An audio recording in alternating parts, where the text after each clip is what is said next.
Hello అండి. Welcome to my channel Suma cooking. ఈరోజు మనము చికెన్ కర్రీ అంతే టేస్టీగా ఎగ్స్తో కూడా చక్కగా కర్రీ అనేది గ్రేవీతో ప్రిపేర్ చేసుకోవచ్చండి. చాలా టేస్టీగా ఉంటుంది. దానికోసం నేనైతే ఒక అర డజన్ గుడ్లు తీసుకున్నాను. అలాగే ఒక 5 ఉల్లిపాయలను కూడా తీసుకొని పక్కన పెట్టుకోవాలి. తర్వాత ఒక ఖాళీ బౌల్ తీసుకొని దాంట్లోకి మనకి ఓన్లీ ఎగ్స్కి సరిపడా ఉప్పు కారం వేసుకోవాలండి. ఇక్కడ నేనైతే ఒక పావు టీ స్పూన్ వరకు కారము, అలాగే ఒక పావు టీ స్పూన్ వరకు ఉప్పు, ఇంకొచ్చేసి పసుపు కూడా వేసేసుకోవాలి. దీంట్లోనే ఒక పావు టీ స్పూన్ వరకు గరం మసాలా పొడి, ఒక పావు టీ స్పూన్ వరకు అల్లం వెల్లుల్లి పేస్ట్ కూడా వేసేసుకొని కొద్దిగా వాటర్ పోసేసుకొని ముందు ఇదంతా బాగా మిక్స్ చేసేసుకోవాలండి. మనం వేసుకున్న ఉప్పు, కారం, పసుపు, అల్లం వెల్లిగడ్డ పేస్టు అంతా బాగా మిక్స్ అయ్యే విధంగా ఇదంతా బాగా కలుపుకోవాలి.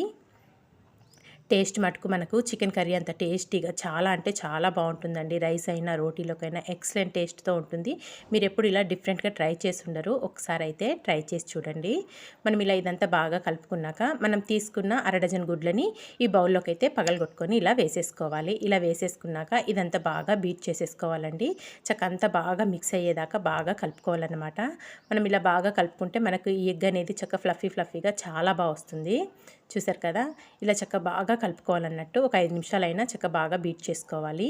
ఇలా కలుపుకున్న మిశ్రమాన్ని ఇప్పుడు ఒక పక్కన పెట్టేసుకుందాము. తర్వాత ఖాళీది ఒక బౌల్ తీసుకోండి. ఒక బాక్స్ టైప్లోదైనా లేకపోతే మీ దగ్గర కేక్ బౌల్ ఉన్నా కానీ అలా తీసుకోవచ్చండి. కేక్ బౌల్ అయినా సరే తీసుకొని నేను ఇక్కడైతే ఒకటి స్టీల్ది బాక్స్ లాంటిది తీసుకున్నానండి, వెడల్పుది. ఇలా తీసుకున్నాక దీనికి కొద్దిగా ఆయిల్ రాసేసుకొని కొంచెం మైదా పిండి జల్లుకోవాలండి. మనం ఇందులో ఎగ్ అనేది ఉడికించుకుంటాం కాబట్టి అంటుకోకుండా మనకి ఫ్రీగా వచ్చేస్తుంది అన్నమాట. పిండిని మొత్తం మనం తీసుకున్న బాక్స్కి మొత్తం అంటే విధంగా ఇలా అనుకోవాలి. ఎక్స్ట్రా ఉన్న పిండిని తీసేసుకుందామండి. చూసారు కదా, ఇలా అంతా రెడీ చేసుకున్నాక మనం ఇప్పుడు కలిపి పెట్టుకున్నాం కదా ఎగ్ బ్యాటర్ అనేది దీంట్లో వేసేసుకోవాలి. కొంచెం డిఫరెంట్గా ఉంటుందండి. ఎప్పుడు ఒకే విధంగా కాకుండా ఎగ్స్ని ఒక్కసారి ఇలా కూడా ట్రై చేసి చూడండి. పిల్లలకైనా పెద్దవాళ్ళైనా చాలా ఇష్టంగా తింటారు. మనం కొత్త వెరైటీస్ ఏమైనా చేసి పెడుతుంటే. ఇలా ఎగ్ బ్యాటర్ అంతా గిన్నెలోకి వేసేసుకున్నాక ఇప్పుడు స్టవ్ పైన అయితే ఒక ప్యాన్ పెట్టుకొని దాంట్లో ఒక గ్లాస్ వరకు వాటర్ పోసుకున్నానండి. ఆ వాటర్ కొంచెం వేడయ్యాక దాంట్లో ఒక స్టాండ్ పెట్టేసుకొని మనం ప్రిపేర్ చేసుకున్న ఎగ్ మిశ్రమ బౌల్ని దాంట్లో పెట్టేసుకొని ఒక 10 నిమిషాలు ఉడికించుకోవాలి. తర్వాత ఒక మిక్సీ జార్ తీసుకొని దాంట్లో నేను ఒక 5 ఉల్లిపాయలని పొట్టు తీసేసుకొని శుభ్రంగా కడిగేసుకొని గ్రైండ్ చేసుకొని పక్కన పెట్టుకోవాలండి. వాటర్ మటుకు ఏం లేకుండానే గ్రైండ్ చేసుకోవాలి. మనం ఇది గ్రైండ్ చేసుకొని పక్కన పెట్టుకోవాలి. తర్వాత మనం ఇక్కడైతే చూసారు కదా, ఒక 10 నిమిషాల్లో ఎగ్ అనేది చక్కగా కుక్ అయిపోయిందండి. స్టవ్ ఆఫ్ చేసేసుకొని కొంచెం చల్లారాకైతే దీన్ని ఇప్పుడు నేను చూపించిన విధంగా ఇలా పీసుల్లాగా కట్ చేసుకోవాలి. బౌల్లో ఉంచుకొనే కట్ చేసుకోండి. బయటకు తీయకోకుండా ఇలా కట్ చేసుకుంటే కూడా ఫ్రీగా వచ్చేస్తాయి, మనకి కేక్ పీసుల్లాగా వస్తాయన్నమాట. చూసారు కదా, నేనైతే ఇలా వెడల్పుగా కట్ చేసేసుకుంటున్నాను. మనకి ఫిష్ ముక్క అయితే ఏ సైజులో ఉంటుందో కొంచెం దానికంటే చిన్నగా ఉండేలాగా ఇలా అయితే నేను కట్ చేసుకుంటున్నానండి. చూసారు కదా, ఫ్లఫీగా వచ్చిందండి. కేక్ పీస్ లాగా ఉంది మనకి. ఎగ్తోనైతే చేసుకున్నది ఇది. ఇప్పుడు ఇలా కట్ చేసుకున్న పీస్లన్నీ ఎగ్ పీస్లన్నీ ఒక ప్లేట్లోకి అయితే పెట్టేసుకుందాము. ఏమాత్రం కూడా గిన్నెకి అనేది అంటుకోకుండా వచ్చేస్తుందండి. మనం ఆయిల్ మైదా పిండి రాసుకొని వేసుకున్నాం కాబట్టి ఫ్రీగా వచ్చేస్తాయి ముక్కలు అనేటివి మనకి, ఈ ఎగ్ ముక్కలు అనేటివి. ఇలా అన్నీ ఒక ప్లేట్లోకి అయితే తీసి పక్కన పెట్టేసుకోవాలి. తర్వాత ఇప్పుడు స్టవ్ పైన ఒక ప్యాన్ పెట్టేసుకొని ఆయిల్ వేసుకోవాలండి. ఆయిల్ కొంచెం వేడయ్యాక మనం కట్ చేసి పెట్టుకున్న ఈ ఎగ్ ముక్కల్ని వేసేసుకోవాలి. ఇలా వేసేసుకొని రెండు వైపులా మంచి బ్రౌన్ కలర్ వచ్చేదాకా ఫ్రై చేసుకోవాలండి. ఒక పక్క చక్కగా ఫ్రై అయ్యాక వీటిని ఇప్పుడు ఇంకో పక్క కూడా రిటర్న్ చేసేసుకొని రెండు వైపులా మంచి రంగు వచ్చేదాకా ఫ్రై చేసుకుందాము. మనము ఆయిల్లో వేయించుకునేటప్పుడు చక్కగా ఈ ఎగ్ పీస్లు అనేటివి పొంగుతాయండి. ఫ్లఫీగా అవుతాయి అన్నమాట. చాలా అంటే చాలా టేస్టీగా ఉంటాయి. తినేటప్పుడు మనకి సాఫ్ట్గా చాలా బాగుంటాయండి కర్రీలో మటుకు. చూసారు కదా, ఇలా రెండు వైపులా అయితే బాగా ఫ్రై చేసేసుకోవాలి. చూడండి, ఆయిల్లో వేసాక మనకి ఎంత బాగా ఫ్లఫీగా అయినాయో మనం కట్ చేసి పెట్టుకున్న ఎగ్ ముక్కలు అనేటివి. ఇవి కొంచెం ఇలా బాగా ఫ్రై అయిపోయాక ఇప్పుడు వీటిని ఒక ప్లేట్లోకి అయితే తీసేసుకుందాము. ఫ్రై చేసి పెట్టుకున్నవన్నీ ఒక ప్లేట్లోకి తీసేసుకుందామండి. చాలా సింపుల్గా ప్రిపేర్ చేసుకోవచ్చు. మనకి కర్రీ కూడా వెరైటీగా ఉంటుంది, టేస్ట్ కూడా చాలా బాగుంటుందండి. ఇక్కడ నేను అన్నీ వేయించేసుకొని ఒక ప్లేట్లోకి అయితే తీసేసుకున్నాను. ఇప్పుడు అదే ప్యాన్లో కొద్దిగా సాజీరా, ఒక 2-3 లవంగాలు, అలాగే ఒక 2 యాలకులు, చిన్న దాల్చిన చెక్క ముక్క వేసుకోవాలి. ఇందులోనే కొంచెం కరివేపాకు, ఒక 3 పచ్చిమిర్చి కట్ చేసుకొని వేసేసుకోవాలి. ఇది కొంచెం వేపుకోవాలండి.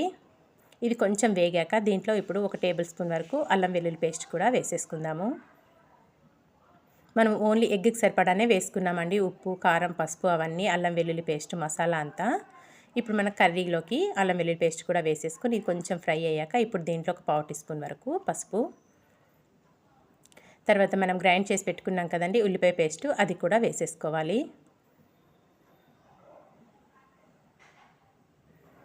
ఇలా ఉల్లిపాయ పేస్ట్ కూడా వేసేసుకొని ఇదంతా ఒక్కసారి బాగా మిక్స్ చేసేసుకుందాము. ఇదంతా బాగా కలుపుకున్నాక మూత పెట్టుకొని పచ్చివాసన పోయేదాకా బాగా మగ్గించేసుకోవాలండి ఉల్లిపాయ పేస్ట్ అంతా.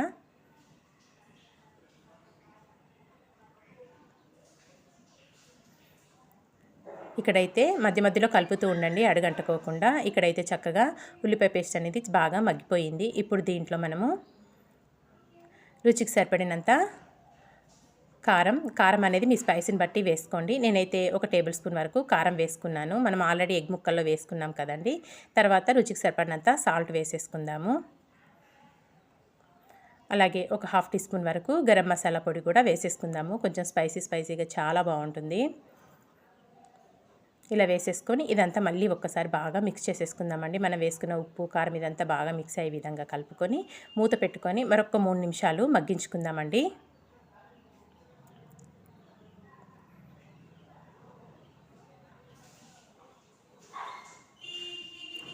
ఇక్కడైతే చూసారు కదా, ఒక 3 నిమిషాలు బాగా మగ్గిపోయింది. ఇప్పుడు మళ్ళీ ఇదంతా ఒక్కసారి బాగా కలుపుకొని దీంట్లో ఒక గ్లాస్ వరకు వాటర్ యాడ్ చేసుకోవాలండి. ఒక పెద్ద గ్లాస్తోని గ్లాస్ వరకు వాటర్ యాడ్ చేసుకోవాలి. మరీ ఎక్కువ వేసుకుంటే మన కర్రీ అనేది చక్కగా దగ్గరికి రాదండి, లూజ్గా అయిపోతుంది. మనకు చిక్కగా గ్రేవీ ఎక్కువ రావాలంటే కొంచెం వాటర్ తగ్గించి ఒక గ్లాస్ వాటర్ పోసుకుంటే సరిపోతుందన్నమాట. దీంట్లోనే సన్నగా కట్ చేసుకున్న కొత్తిమీర కూడా వేసేసుకొని ఇదంతా ఒకసారి బాగా మిక్స్ చేసుకొని సాల్ట్ అనేది ఒకసారి ఈ టైంలో చెక్ చేసుకోండి. సరిపోకపోతే ఇప్పుడే యాడ్ చేసేసుకోవచ్చు. ఇదంతా ఇలా కలుపుకొని చక్కగా దగ్గరికి వచ్చేదాకా కుక్ చేసుకోవాలి. చూసారు కదా, దగ్గరగా వచ్చేసింది. ఆయిల్ కూడా పైకి స్ప్రెడ్ అయింది కదండి, బాగా కుక్ అయిపోయింది అనమాట. మనకు గ్రేవీ కూడా చిక్కగా వచ్చింది. ఇప్పుడు ఇదంతా ఒకసారి కలుపుకొని మనం వేయించి పెట్టుకున్న ఎగ్ పీసుల్ని దీంట్లో వేసేసుకోవాలి. ఇంకా మనం కూర దించేస్తాము అనే ముందు ఒక 2 నిమిషాల ముందు ఎగ్ ముక్కలన్నీ వేసేసుకోవాలండి. ఇలా ఎగ్ పీసులన్నీ వేసేసుకొని ఇదంతా మళ్ళీ ఒక్కసారి బాగా కలుపుకుందాము. మసాలా అంతా ఎగ్ ముక్కలకు పట్టి తినేటప్పుడు మటుకు చాలా టేస్టీగా ఉంటుందండి. ఇదంతా ఇలా కలుపుకొని ఒక 2 నిమిషాలు చిన్న మంట మీద కుక్ చేసుకుందాము. ఇంకా దగ్గరకు వచ్చేస్తుంది మనకి కూర కూడా.